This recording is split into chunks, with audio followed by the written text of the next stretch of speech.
An Alabama man is expected to appear in court today after new DNA technology linked him to a decades-old double murder case.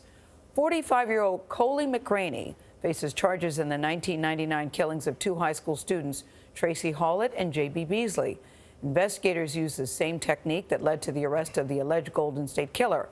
Omar Villafranca is here at the table. That's a rare thing for us, to show us how cracking dozens of cold cases, how that's working. This new technology, Omar, is really fascinating. It is. Have any of you ever taken a home DNA test? Yes. No, I haven't. Okay. Well, if is that what you mean by spitting into the thing? And Like a 23andMe thing? Yeah. If you do, you have the option of submitting your information to a public database. It's called GEDmatch. Now, hundreds of police departments are using a combination of GEDmatch and crime scene DNA to track down family members of possible suspects.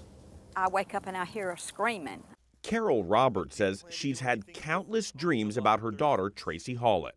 Hawlett and J.B. Beasley were 17 when they got lost on this Ozark, Alabama road in 1999. A memorial marks where their bodies were found in the trunk of Beasley's car. They had been shot. We haven't slept all night in almost 20 years. I don't care how many times a night I wake up, Tracie's on my mind. I remember like yesterday where I was when I got the phone call about this case. It also stayed on the mind of Marlos Walker, now Ozark's police chief. A few months ago, he decided to see if old evidence might lead to a new break in the case. What made you say, let me see if there's any DNA that we can process in this case? What really struck a heart with me is when the Golden State Killer got caught, and I just thought that why not try to apply that to this case. Alleged Golden State Killer Joseph James D'Angelo was arrested in 2018 after DNA tied him to a series of decades-old rapes and murders. Inspired by that case, Chief Walker submitted the Ozark evidence to Virginia-based Parabon Nanolabs to help find the suspect. Parabon developed a genetic profile of a suspect and then ran that information through a public DNA database called GEDmatch. Parabon then created a possible family tree. And within months, Chief Walker had several new leads. Walker called in who he thought was a family member of a potential suspect. You told him I need a sample of your DNA, and he gave you a sample. Yes. And you sent that back to the company. What did it come back with?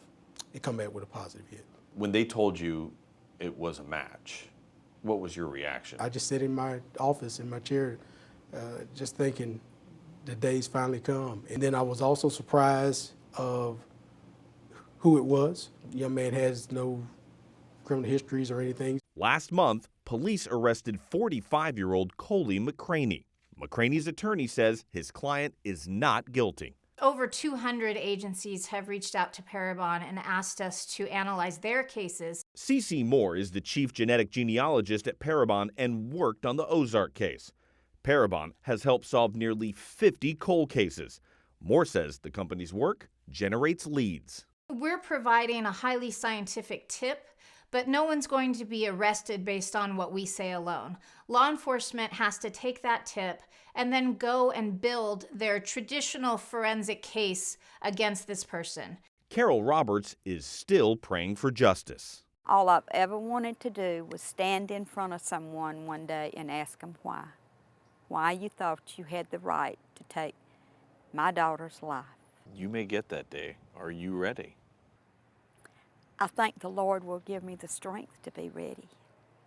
McCraney could face the death penalty. Now, this type of DNA evidence has not been challenged in a trial yet. The first case, which is not in Alabama, it's actually going to be in Washington State, expected to be tried in June. And I talked to a forensic expert who expects defense attorneys to not only challenge the crime scene DNA and that integrity, but also the proprietary methods that Parabon uses to come up with the leads. And this expert also told me basically judges and lawyers are not scientists. We have to see how it plays out in court. What works in a lab may not work in a courtroom. I'm surprised he would give up his DNA, Omar, knowing that he could possibly be tied to this case. What's interesting is that the police chief said he recognized that name because he went to high school with that guy. Wow. So 6 degrees And he's trying to get a family tree connection, maybe. And he got the root. Wow. Thank you. Really interesting.